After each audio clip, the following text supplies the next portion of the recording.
اعوذ باللہ من الشیطان الرجیم بسم اللہ الرحمن الرحیم الحمد للہ رب العالمین صدق اللہ العظیم صلی اللہ علیہ وآلہ وسلم۔ تمام تعریفیں اس خدائے بزرگ و برتر کے لیے کہ جس کے قبضہ قدرت میں ہم سب کی جان ہے۔ بے انتہا درود پیارے محبوب حضور سید عالم فخر کونین خاتم النبیین رؤوف الرحیم صلی اللہ علیہ وآلہ وسلم پر، جو کہ تمام جہانوں کی جان ہے۔ تصوف قادری کے تمام ویورز کو میری طرف سے السلام علیکم ورحمۃ اللہ وبرکاتہ۔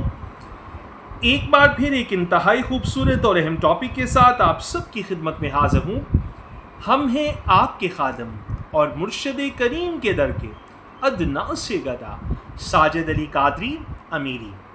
آج کا ہمارا موضوع سخن تجلی کا مسافر، یعنی اللہ کس دل کو اپنا گھر بناتا ہے۔ سامعین محترم، نہ مسجد میں نہ خانہ کعبہ میں اللہ صرف ایک دل میں اترتا ہے، لیکن در حقیقت وہ دل کون سا ہے؟ سامعین محترم، دنیا اللہ کو ڈھونڈتی ہے۔ کہاں پر؟ پہاڑوں پر، مسجدوں میں، خانگاہوں میں۔ لیکن قرآن کریم میں اللہ رب العزت کا فرمان ہے وَنَحْنُ أَقْرَبُ إِلَيْهِ مِنْ حَبْلِ الْوَرِيدِ، یعنی میں تمہاری شیرک سے بھی زیادہ تمہارے قریب ہوں۔ سامعین محترم، سوال یہ ہے، اگر اللہ اتنا قریب ہے تو پھر تجلی سب پر کیوں نہیں ہوتی؟ سامعین محترم، آج کے اس ٹاپک میں وہ 7 دل تلاش کریں گے جن پر اللہ خود اترتا ہے۔ سامعین محترم، سب سے پہلے ہم تجلی کا لغوی مطلب جانیں گے کہ تجلی ہے کیا حقیقت میں۔ تجلی کا لغوی مطلب جلوہ ہے، نور ہے یا پھر ظہور ہے۔ قرآنی مثال کے اعتبار سے حضرت موسیٰ علیہ السلام کوہ طور پر گئے، اللہ نے پہاڑ پر تجلی ڈالی، پہاڑ ریزہ ریزہ ہو گیا۔ سامعین محترم، اس بات سے سبق کیا ملتا ہے؟ یعنی پتھر ٹوٹ گیا لیکن موسیٰ علیہ السلام کا دل سلامت رہا۔ کیوں؟ کیونکہ وہ دل پہلے ہی ٹوٹا ہوا تھا۔ اس بات سے یہ بات واضح ہو جاتی ہے کہ اللہ رب العزت ہمیشہ ٹوٹے ہوئے دل میں اپنا گھر بناتا ہے۔ سامعین محترم، حدیث قدسی ہے، نہ میرا عرش مجھے سما سکتا ہے نہ زمین میں، صرف مومن کے ٹوٹے ہوئے دل میں سماتا ہوں۔ اللہ اکبر جل شانہ۔ اس سے ہمیں نقطہ کیا ملتا ہے کہ اللہ کو محل نہیں چاہیے، یعنی اللہ کو تمہارا ٹوٹا ہوا دل چاہیے۔ تبھی تو فرمایا حضرت بابا بلے شاہ نے کہ بے شک مسجد مندر توڑو۔ بلے شاہ یہ کہتا ہے پر پیار بھرا دل نہ توڑو۔ اس دل میں دل بھر رہتا ہے، یعنی اس دل میں اللہ رب العزت کی ذات رہتی ہے۔ سامعین محترم، وہ 7 دل جن پر اللہ تجلی کرتا ہے، وہ 7 دل کون سے دل ہیں؟ پہلا دل توکل والا دل۔ کون سا دل سامعین؟ توکل والا دل۔ توکل کیا ہے؟ اس کی ایک مثال آپ کے سامنے پیش کرتا ہوں۔ جناب حضرت ابراہیم علیہ السلام کو آگ میں پھینکا، آگے سے آپ نے جواب کیا دیا؟ حسبی اللہ، یعنی مجھے اللہ کافی ہے۔ تو پھر کیا ہوا؟ آگ گلزار بن گئی، یعنی آگ پھولوں کا ایک گلدستہ بن گئی۔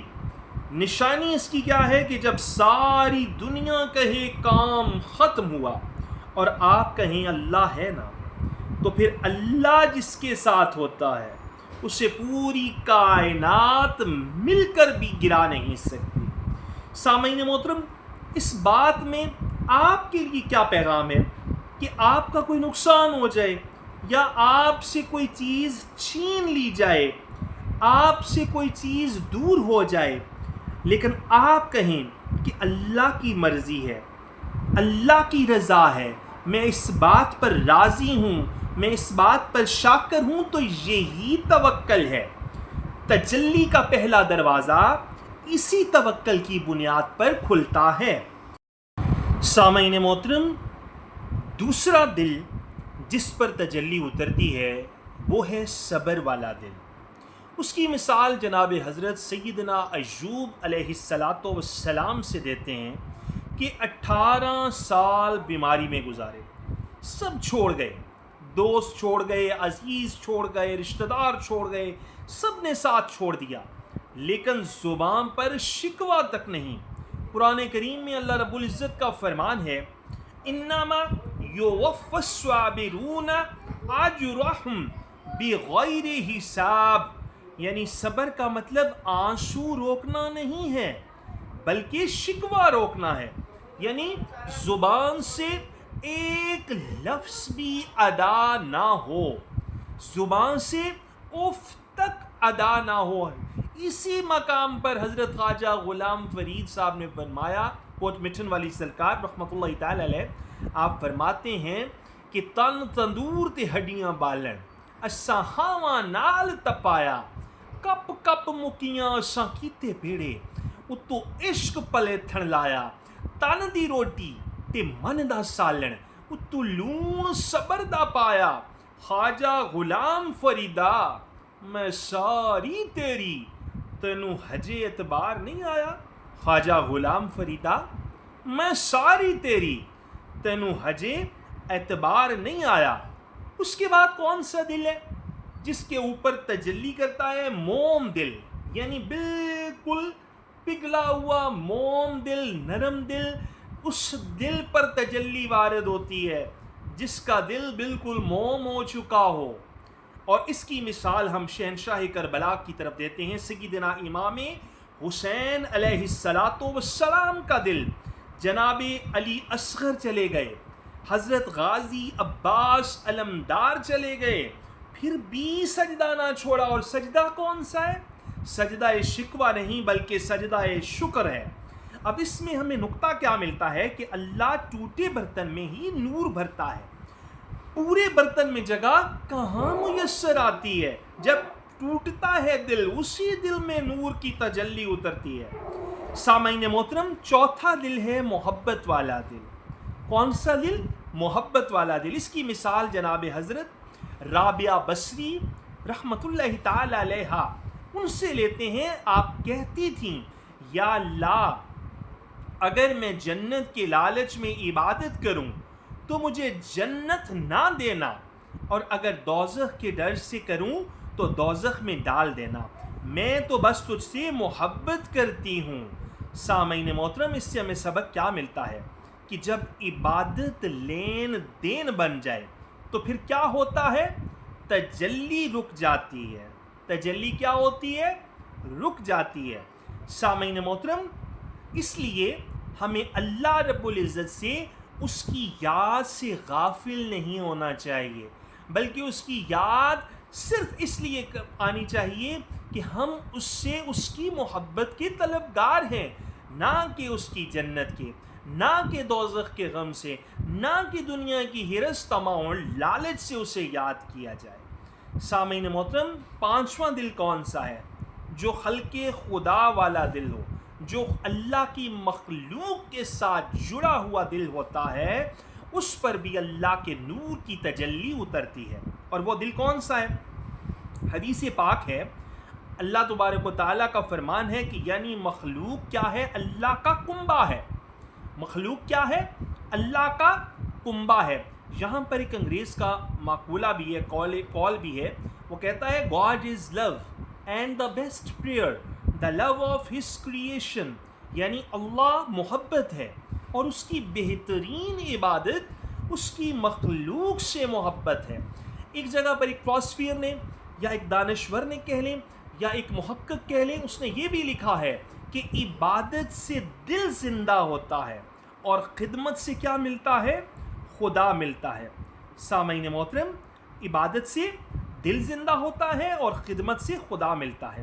یہی بات یہاں پر کہہ رہے ہیں کہ یعنی مخلوق اللہ کا کنبہ ہے۔ اس کی مثال ایک دیتے ہیں کہ ایک طوائف نے پیاس سے کتے کو پانی پلایا اور اللہ نے اسے اس عمل کے عوض میں بخش دیا۔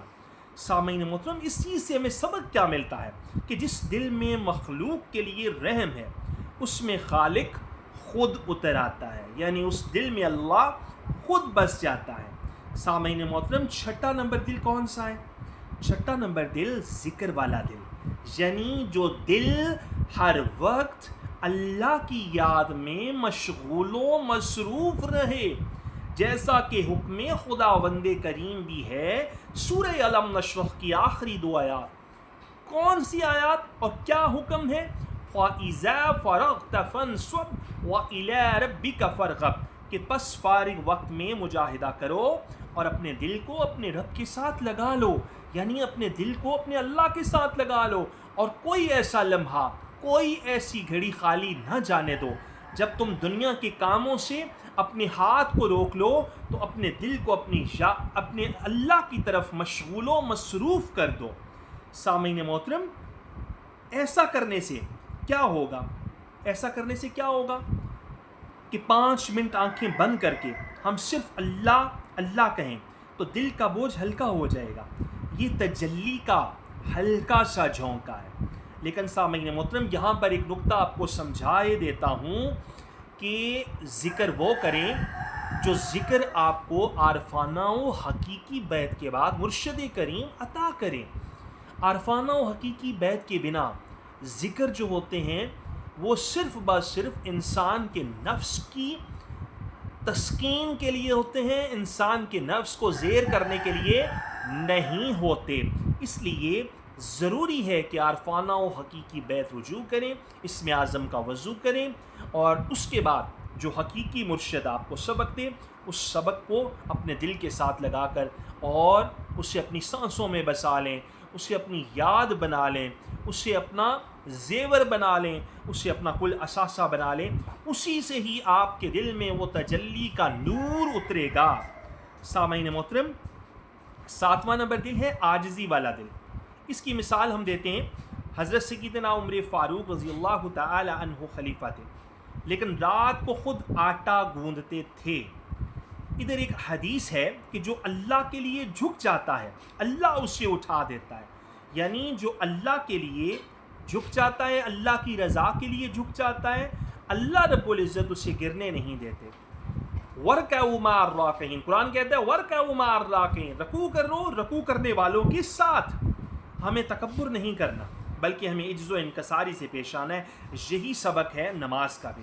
اور اس چیز سے سبق کیا ملتا ہے ہمیں کہ تکبر والے دل پر پردہ ہوتا ہے اور عاجزی والا دل شیشے کی طرح صاف ہوتا ہے۔ سامعین محترم، اس کے بعد ہے جو 7واں دل ہے عملی مشق والا دل۔ دل کو تجلی کے قابل کیسے بنائیں؟ سامعین محترم، یہ جو 3 کام ابھی آپ کے ساتھ ڈسکس کرنے والا ہوں آج سے شروع کر لیں۔ پہلا کام کون سا ہے؟ دل کی صفائی، روزانہ۔ لیکن آپ کو یہ بات میں پہلے بتا چکا ہوں، سمجھا چکا ہوں کہ جب تک آپ عارفانہ و حقیقی بیت نہیں کرتے اس وقت تک آپ کو ذکر نہیں بتا سکتا۔ ظاہری سی بات ہے، پردے داری کے اندر اللہ کا اسم تو میں نے اللہ نام لینا ہی ہے، لیکن نفی اس بات کا سبق اس وقت ہی دیا جاتا ہے جب آپ روبرو حاضر ہوتے ہیں، آپ عارفانہ و حقیقی بیت کی طرف رجوع کرتے ہیں، پھر آپ کو نفی اس بات کا سبق بھی دیا جاتا ہے اور آپ کو اللہ تبارک و تعالیٰ کی طرف رجوع بھی کروایا جاتا ہے۔ اور میرے حضور فرماتے ہیں سرکار بابا بلے شاہ کہ کر لے دل دی صفائی جے دیدار چاہیدہ، تو جہان تو کی لینا تینوں یار چاہیدہ۔ اور دل کی صفائی کس سے ہوتی ہے؟ اللہ تبارک و تعالیٰ کی ذکر سے۔ اور ذکر کہاں سے ملتا ہے؟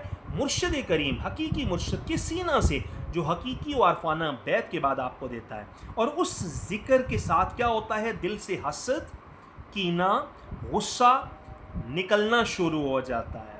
اس کے بعد دوسرا کام ہے، اس کے بعد خلوت ہے۔ خلوت کہتے ہیں تنہائی کو، یعنی جتنا ہو سکے آپ تنہائی اختیار کریں، غیبت سے بچیں، چغلی سے بچیں، بخل سے بچیں، کینہ سے بچیں، تنہائی اختیار کریں اور مراقبے میں وقت اپنا گزاریں، جتنا ہو سکے مراقبے میں وقت گزاریں۔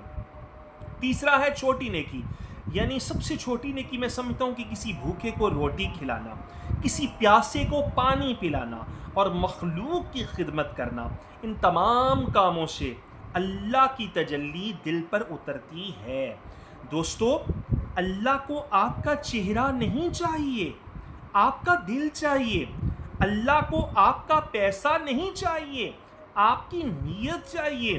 سامعین محترم، کیونکہ آپ کا دل اگر ٹوٹا ہوا ہے تو پھر اس ٹوٹے ہوئے دل کا علاج و حل اسی پلیٹ فارم کے توسط و وسیلے سے آپ کو مؤذن بن کر اذان دے رہا ہوں کہ تشریف لائیں، روبرو آئیں اور اس ٹوٹے ہوئے دل میں اللہ تبارک و تعالیٰ کی یاد کو بسا کر لے جائیں، اور پھر جب اس یاد میں مشغول و محو ہو جائیں گے تو تجلی خود آپ کے دل میں اترنا شروع ہو جائے گی۔